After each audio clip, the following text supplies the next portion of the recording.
끝난 것 같은 그런 느낌을 많이 받게 됩니다. 안 보이던 분들이 많이 오셔서 함께 예배하니까 더욱 기쁘고 감사합니다. 신앙생활에 가시면서 신앙생활에도 단계가 있다는 것을 여러분이 아십니까? 우리에게 이 신앙생활에 단계가 있다는 것을 아는 것은 참 중요합니다. 그것을 알 때 그것이 우리에게 소원이 되기 때문에 그렇습니다. 소원을 품는 것이 참 중요합니다. 중학교 1학년 때 여름 수련회 처음으로 갔습니다. 어디였는지 장소도 기억나지 않고 어떤 분이 설교하셨는지 생각도 안 납니다. 그런데 한 가지 중요한 시간이 생각이 납니다. 캠프파이어 시간이 아주 인상 깊게 남아 있습니다. 요즘에 어떻게 하는지 모르겠는데 옛날에는 수련회 가면 꼭 캠프파이어를 했습니다. 불을 한 곳에 피워놓고 둘레에서 모여서 뭔가를 하는 겁니다. 그때는 그 교회는 좀 특이하게 음악을 틀어놓고 춤을 추게 했습니다. 댄스 타임을 갖게 했는데요. 댄스 타임 중에서도 인상 깊었던 것은 포크 댄스라고 혹시 아십니까?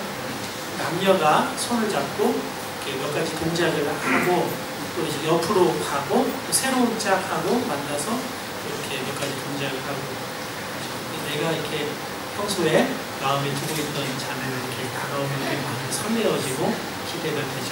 그리고 빨리 이 자매는 좀 지나갔으면 하는 그런 마음으로 그런 시간을 아주 흥겹게 가졌습니다. 그런데 참 이상하게도 그 댄스 타임이 끝나자마자 진행하시는 선생님이 기도회를 하자는 거예요. 굉장히 안 어울리는 것 같은 시간인데 그 시간에 또 땅바닥에 무릎을 꿇고 열심히 기도를 하는 겁니다. 처음으로 수련회에 갔으니까 어떻게 기도하는지 잘 몰라서 형들이 기도하는 걸 이렇게 봤습니다. 형들이 땅을 치면서 기도를 합니다.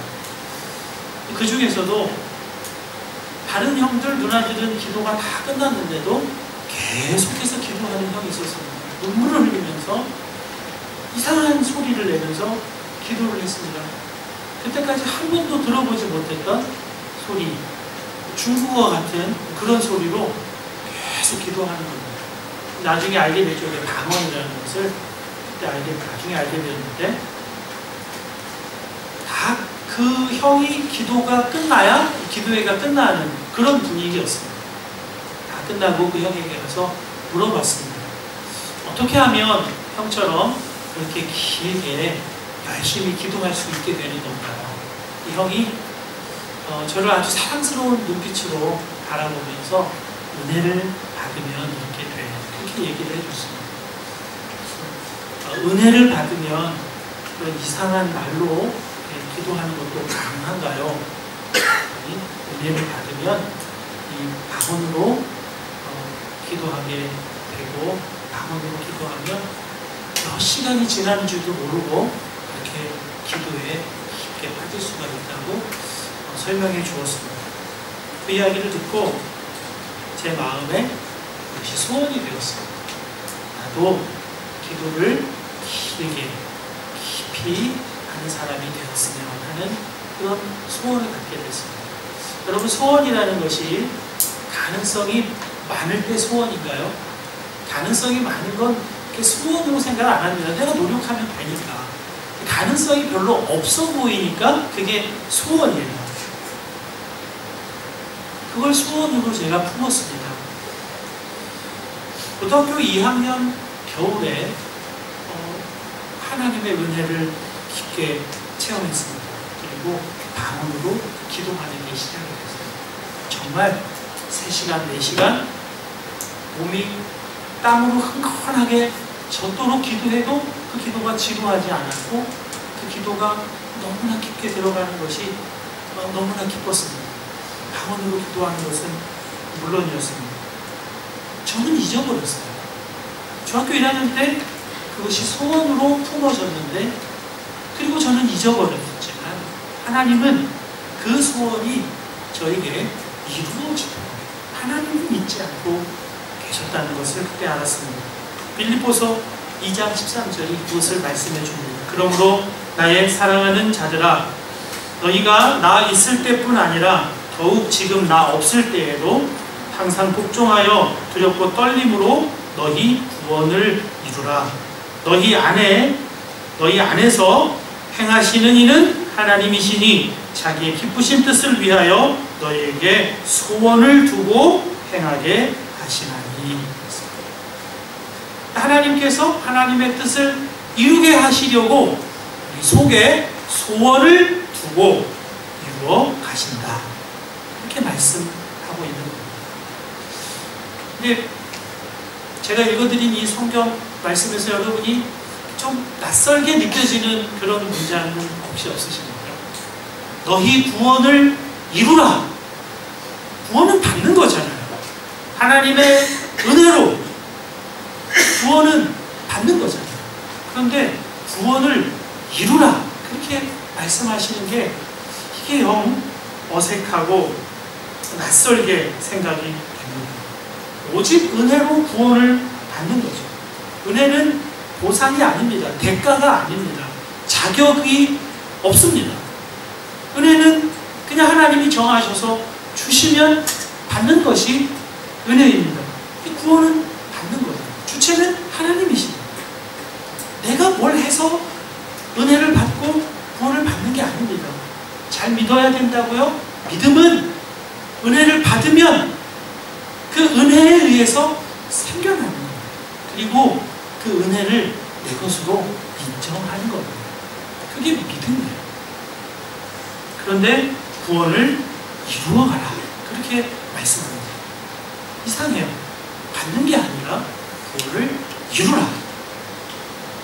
근데 그 문장 우리가 자세히 알아야 합니다.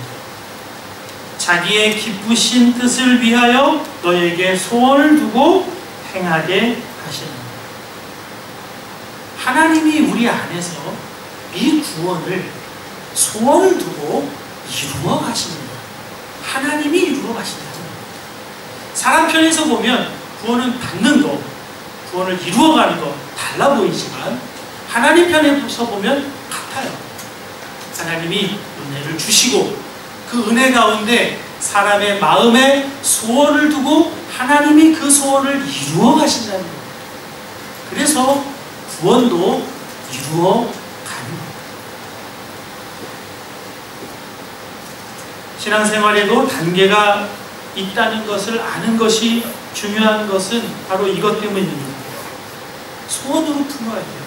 이러한 단계가 있다는 것을 알고 그것을 소원으로 품으면 우리가 할 일은 품는 겁니다. 그러면 하나님이 그 소원대로 이루어 가시는 겁니다. 신앙생활의 첫 번째 단계는 듣는 겁니다. 오늘 요한복음 4장에 나오는 사마리아 여인도 많이 듣긴 들었습니다. 야곱의 후손이라고 들었습니다. 예루살렘이 아니라 그리심 산에서 예배해야 된다는 것을 들었습니다. 메시아 그리스도가 오면 우리가 아직도 이해되지 않는 일에 대해서 다 얘기해 주실 거라는 것을 듣기는 들었어요. 그런데 종교로 듣고 전통으로 듣고 사람의 말로 들으니까 그 여인에게 있는 문제는 하나도 해결되지 않아요. 듣기는 들었는데 바른 것을 듣지 못한 겁니다. 로마서 10장 17절 말씀입니다. 믿음은 들음에서 나며 들음은 그리스도의 말씀으로 말미암습니다.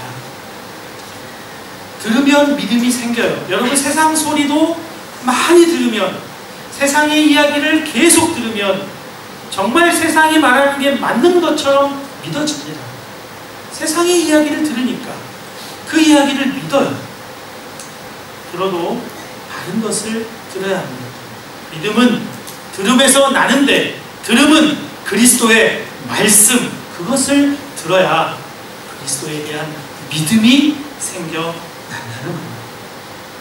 그리스도의 말씀을 들을 때 바른 믿음이 세워집니다. 그리스도의 말씀이 뭐죠? 복음입니다. 복음이 뭐냐고 물어보면 많은 분들이 이렇게 대답을 해요. 좋은 소식, 복된 소식, 이렇게 복음에 대해서 대답을 합니다. 맞는 말인데 질문의 의도를 잘 모르는 대답이죠. 낱말의 뜻을 묻는 게 아니잖아요. 복음의 내용이 뭐냐고 묻는 겁니다. 여러분, 복음이 뭡니까? 복음이 뭐죠? 복음은 예수 그리스도 그분이십니다. 예수님이 복음이세요. 요한복음 5장 39절 말씀입니다. 너희가 성경에서 영생을 얻는 줄 생각하고 성경을 연구하거니와 이 성경이 곧 내게 대하여 증언하는 것입니다. 우리가 성경을 읽어야 하는 이유가 무엇입니까? 복음 때문입니다. 예수님에 대해서 증언하고 있는 성경을 읽어야, 들어야 예수님에 대한 믿음이 생겨나기 때문에 그렇습니다. 어떤 분들은 성경을 읽으면서 사업 아이템을 떠올리는 분도 계시다고 해요. 사업 구상이 성경을 통해서 많아진다고 해요. 그럴 법도 합니다. 성경을 읽으면서 자녀 양육의 특별한 비법을 알고 싶어 하기도 합니다. 그런 내용이 있죠. 잠언과 같은 곳에 보면 자녀 양육에 관한 내용이 있습니다. 그러나 성경의 목적은 사업 구상하거나 자녀 양육하는 데 있는 것이 아닙니다. 성경의 목적은 예수 그리스도 그분을 증언하기 위한 것입니다. 그렇기 때문에 성경을 읽어야 합니다. 그런데 성경을 예수님께서는 그 말씀에 이어서 안타까운 말씀을 하십니다. 이 성경이 곧 내게 대하여 증언하는 것이니라 하시고, 그러나 너희가 영생을 얻기 위하여 내게 오기를 원하지 아니하느니라. 영생의 말씀이 성경 안에 있는데 알면서도 영생을 얻기 위하여 내게 오지 않는다 하는 겁니다. 성경을 읽으면서 예수님을 생각하진 않아요. 예수님을 더 알기 위해서 성경을 읽는 게 아니에요. 나에게 필요한 무언가를 거기서 찾아내려고 성경을 읽는다는 겁니다. 내게로 오지는 않는다는 거예요. 아니, 성경을 읽지도 않는다는 거예요. 너무나 많은 사람들이 성경을 읽지도 않아요. 한 주일이 다 지나가도 성경을 펼쳐보지도 않습니다. 묵상하지도 않아요. 성경 안에 영생의 증언이 있다고 말씀을 하고 있는데 내게로 오지는 않는다. 왜 믿음이 없을까요? 나는 왜 이렇게 믿음이 없을까? 참 안타까워하는 분들이 많이 계시죠. 나는 왜 이렇게 믿음이 약할까? 왜 약할까요? 성경을 읽지 않기 때문에 그렇습니다. 성경을 읽으면, 주님의 말씀을 들으면, 믿음은 들음에서 납니다. 들음은 그리스도의 말씀으로 말미암는 것입니다. 성경을 읽어도 다른 목적으로 읽어야 하는 겁니다. 복음이신 예수님, 그분의 음성을 듣기 위해 성경을 읽어야 하는 겁니다. 지난 한 주간 저는 아주 특별한 경험을 했습니다.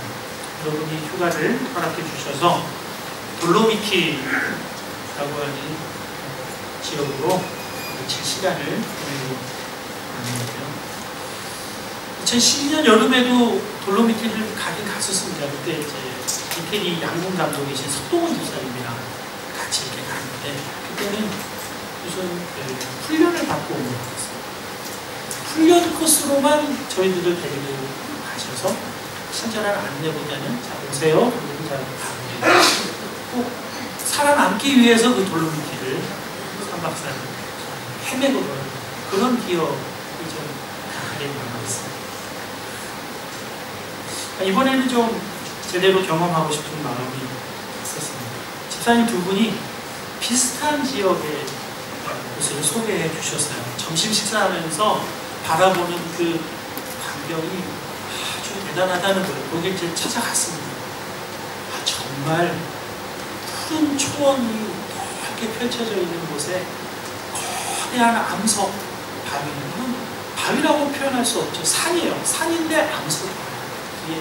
그 앞에서 바라보는 게 정말 굉장하더라고요. 케이블카를 타고 좀 더 가까이 가서 볼까 하는 생각이 있었습니다. 그런데 또 한 분의 추천하시는 곳은 거기서 좀 떨어져 있는 또 다른 마을입니다. 거기 찾아가면서 그 마을을 지나쳤는데 그 마을에서 보는 산은 또 굉장하진 않아요. 나무들이 펴하게 있고 그냥 어디서나 볼 수 있는 그런 산의 모습입니다.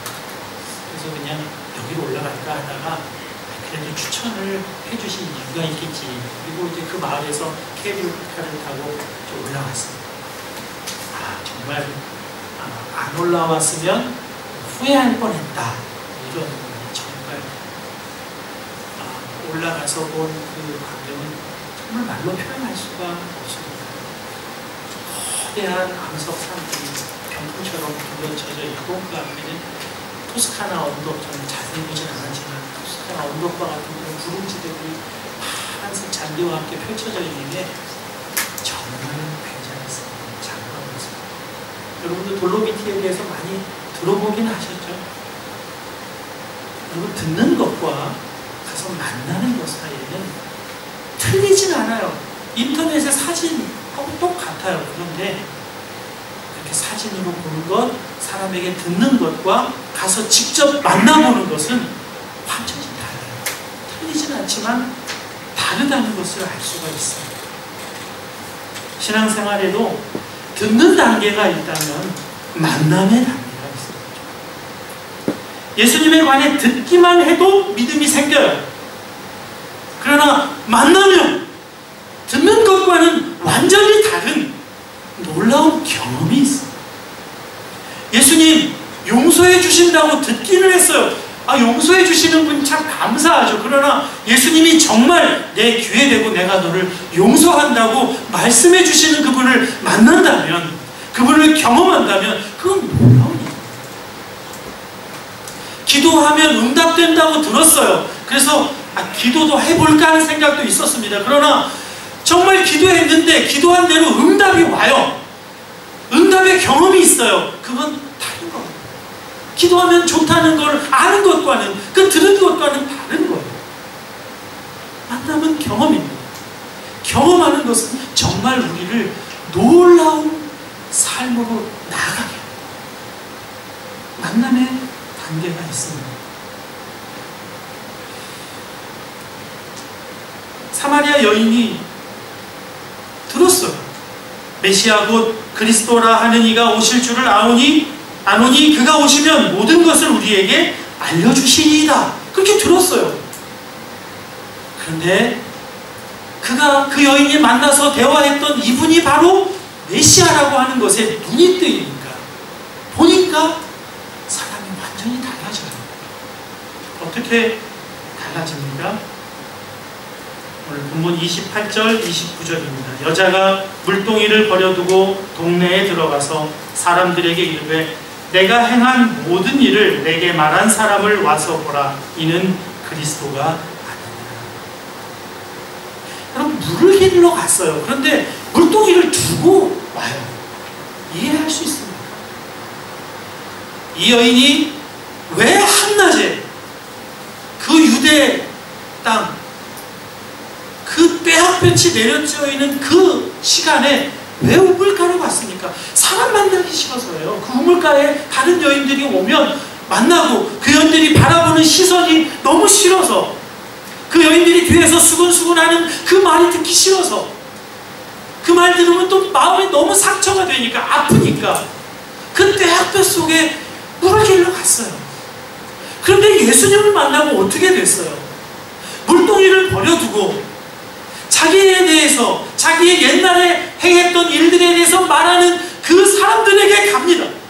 그리고 그 사람들에게 이분이 바로 메시아가 아니냐고 가서 전합니다. 어떻게 이렇게 될 수가 있죠? 남편을 5번이나 바꿔야만 했어요. 왜 그랬는지 자세히 나오지는 않습니다. 그러나 사람들은 죄 때문이라고 지적했어요. 죄가 많으니까 한 남자랑 못 살고 저렇게 여러 남자랑 사는 거지. 사람들이 여인만 보면 손가락질을 했습니다. 자기가 과거에 행했던 그 모든 일들, 그 말들, 듣기 싫은 말이에요. 그런데 사람들에게 가서 뭐라고 말해요? 내가 행한 모든 일을 이야기한 그 사람이 메시아가 아니냐, 그리스도가 아니냐, 그분을 보라, 그렇게 전하고 있습니다. 자기가 피하고 싶었던 사람들에게로 나아가서 그들에게 전합니다. 왜요? 예수님을 만나고 보니까 사람들이 나에게 했던 그 말들은 이제 더 이상 내가 아니에요. 옛날에 나에 대해서 말하고 있는 거거든요. 지금 나는 예수님이 보시는 그 관점에 내가 진짜 나라는 것을 알게 돼요. 예수님이 여인에게 뭐라고 했죠? 그리심 산에서도 말고 영으로 진리로 예배하는 자를 찾으신다. 아무런 조건이 필요 없다. 장소도 중요하지 않다. 오직 마음을 다해서 예수 그리스도를 진리로 삼고 예배하면 그 예배를 하나님이 받으시기를 원하신다는 거다. 바로 내가 하나님의 딸로서, 하나님의 자녀로서 하나님이 예배받으시기 원하는 바로 그 사람이라고 그렇게 예수님을 만나니까 그렇게 깨달으시는 거예요. 장소가 중요한 줄 알았어요. 자격이 있어야 되는 줄 알았어요. 필요 없다는 거예요. 마음이면 된다는 거예요. 너는 이미 하나님 보시기에 사랑하는 자녀라고 주 예수님을 만났을 때 그게 깨달아져요. 그래서 너희는 놀라운 기쁨으로 사람들에게 나아갑니다. 사람들이 전에 내가 살았던 삶에 대해서 이야기하는 게 전혀 문제가 되지 않아요. 하나님이 나를 어떻게 보시는가, 그것만 중요해요. 천지를 창조하신 하나님이 나를 위해 죽으셨어요. 전능하신 하나님, 우주의 하나님이 나를 사랑하신다. 이게 너무나 크게 들리니까 그거면 되는 거예요. 사람들이 뭐라고 하든 관계가 없어요. 제 차에는 내비게이션이 이렇게 안에 내장되어 있습니다. 그래서 업데이트를 하려면 이제 가야 돼요. 업데이트하기가 참 어렵습니다. 그 지도는 처음에 출고될 때의 그 지도예요. 문제는 새로 생긴 길을 전혀 인식하지 못한다는 거죠. 새로 생긴 길을 가면 그 전에 있었던 국도, 그걸 인식해요. 그래서 직진해야 되는데 계속 우회전하라고, 좌회전하라고, 유턴해야 된다고 계속 얘기를 해요. 이번에도 이제 차를 가지고 이동을 하다가 새로 생긴 터널을 지나게 했습니다. 그 터널을 지나는 터널 중간에 우회전을 하래요. 좌회전, 유턴을 하라고 자꾸만 해요. 제가 어떻게 했겠습니까? 무시하는 거예요. 무시합니다. 뭐라고 말하든 내비게이션의 이 여인은 계속 좌회전을 하고 우회전을 하고, 저는 그냥 내가 가야 할 길을 가요. 왜죠? 내비게이션은 옛날 지도에 따라서 저를 안내해요. 저는 지금 새 길을 가고 있어요. 터널을 통과하는 새 길을 가요. 그러니까 내비게이션에서 무슨 말을 해도 아무 문제가 안 돼요.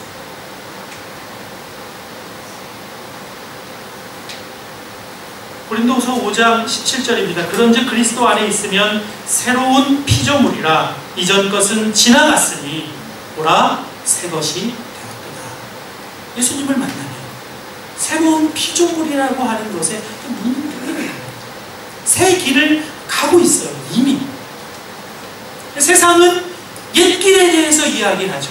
옛 자아에 대해서, 옛날 나에 대해서 세상은 말합니다. 그러나 나에게 아무런 문제가 안 돼요. 만약에 제가 내비게이션의 안내대로 그 터널에서 우회전하고 좌회전, 미친 사람이죠.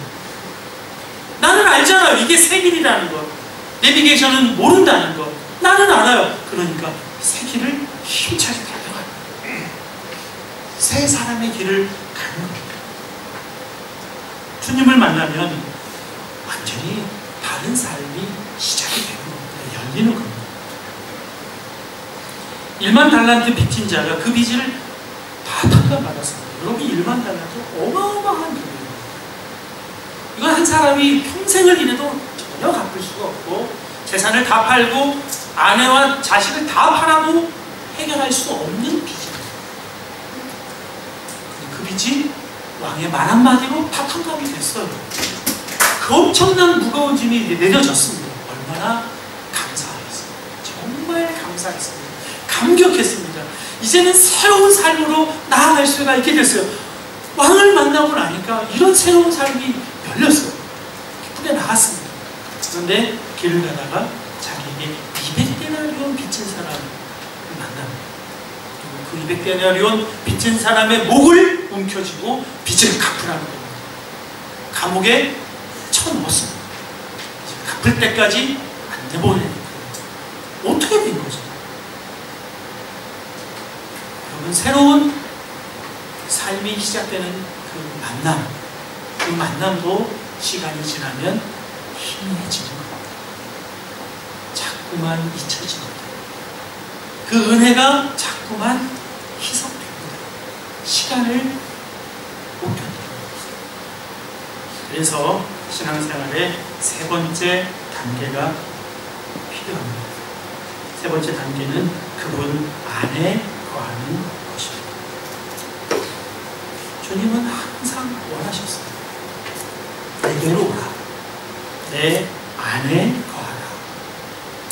예수님 안에 거하는 삶을 주님은 원하십니다. 사마리아 여인이 동네 사람들에게 그녀가 만난 그리스도를 전합니다.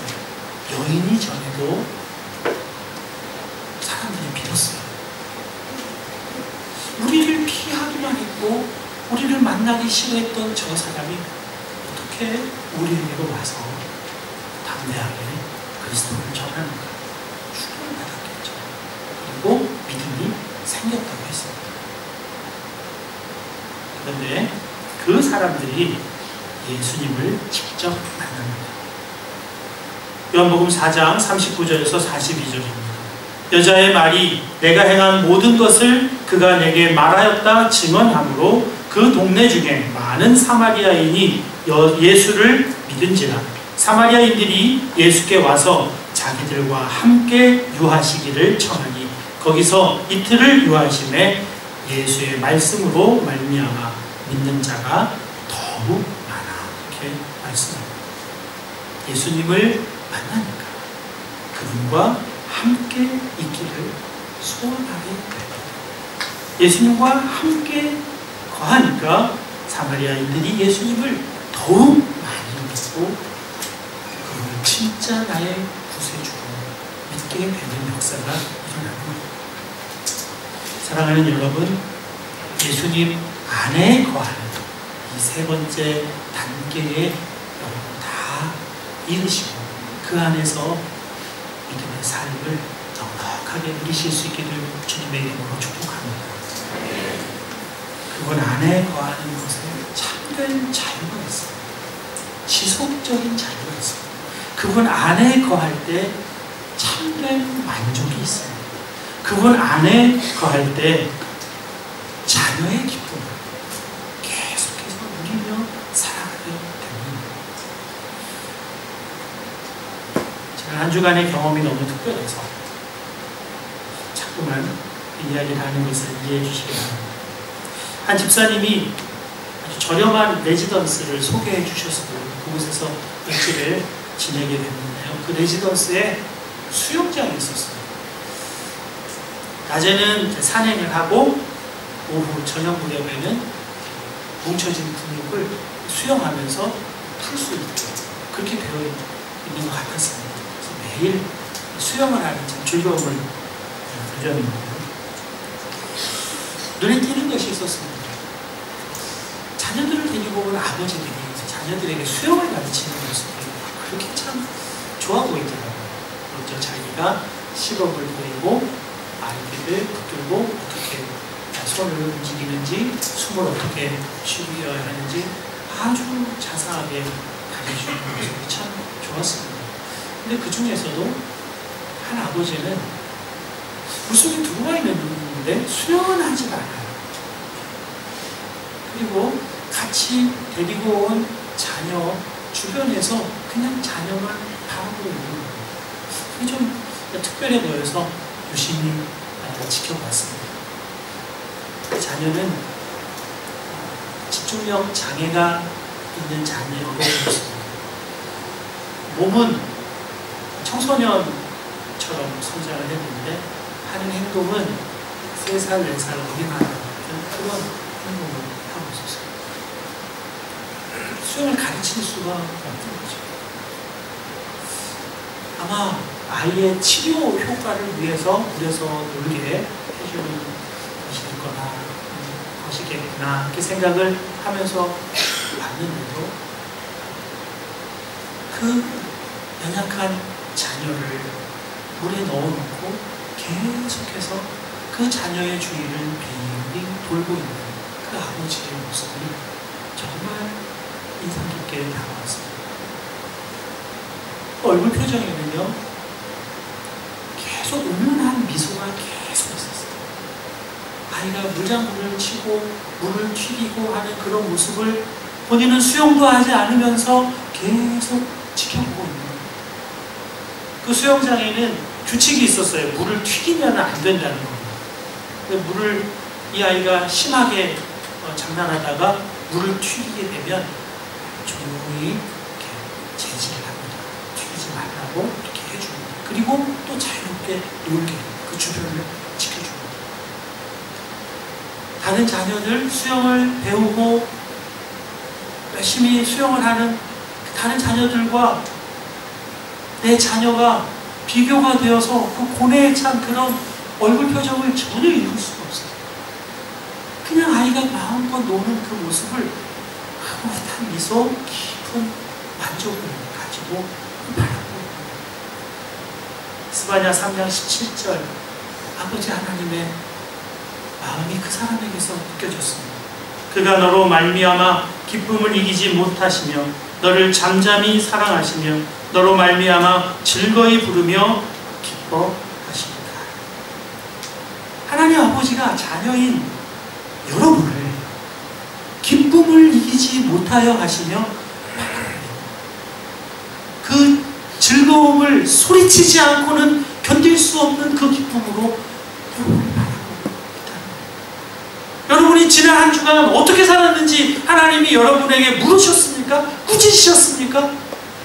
왜 그렇게 살다 왔느냐고 책망하셨습니까? 그냥 와서 예배하고 있는 여러분의 모습 그 자체로 하나님은 기뻐요. 하나님의 기쁨입니다.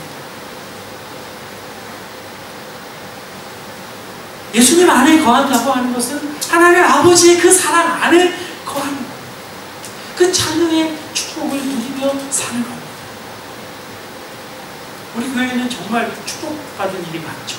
어린아이들이 굉장히 많아요. 애들이 너무너무 많고 그 젊은 엄마 아빠들 보면 애들이 막 예뻐서 어쩔지를 모르잖아요. 그렇죠? 너무 예뻐가지고 견디지 못해요. 여러분 보기에도 그렇게 예쁘십니까? 특별한 애가 있긴 하지만 대부분 다 평범하죠. 부모의 눈에는 아까워. 견딜 수 없게 아까웠어요. 뭘 잘해서예요? 아니에요. 자녀이니까 그 기쁨을 이기지 못하는 사람으로 바라봅니다. 여러분, 왜 예수님을 24시간 바라보아야 합니까? 하나님은 한순간도 여러분을 향한 시선을 옮긴 적이 없어요. 그 사랑 가득한 눈으로 계속 바라봅니다.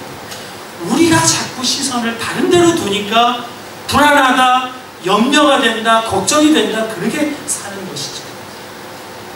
그 하나님과 시선을 마주하면 하나님이 지금까지 나를 어떻게 바라보고 계셨는지를 알게 돼요. 그분 안에서 살아가는 것입니다. 하나님에게 우리는 잃어버린 자녀와 같아요. 여러분, 애를 한번 잃어버려 보신 적 있습니까? 저는 그런 적은 없는데 저희 형수는 자주 우리 조카들을 이렇게 잃어버렸어요. 그 절규하는 모습은요, 정말 너무 안타깝습니다. 찾으면 어떻게 해요? 어떻게 갔다 왔어? 그러면서도 아이를 너무너무 예뻐하죠. 안아주죠. 사랑하죠. 잃어버린 자녀예요. 하나님께로 돌아오기만 하면, 그분 안에 거하기만 하면 여러분을 더럽다, 냄새난다, 지저분하다 말하지도 않고 좋은 옷 꺼내와서 입혀라, 소 잡아라, 그렇게 하시는 하나님이십니다. 그분 안에 거하는 것이 필요합니다. 요한복음 13장은 6월절 마지막 식사 장면이 나옵니다.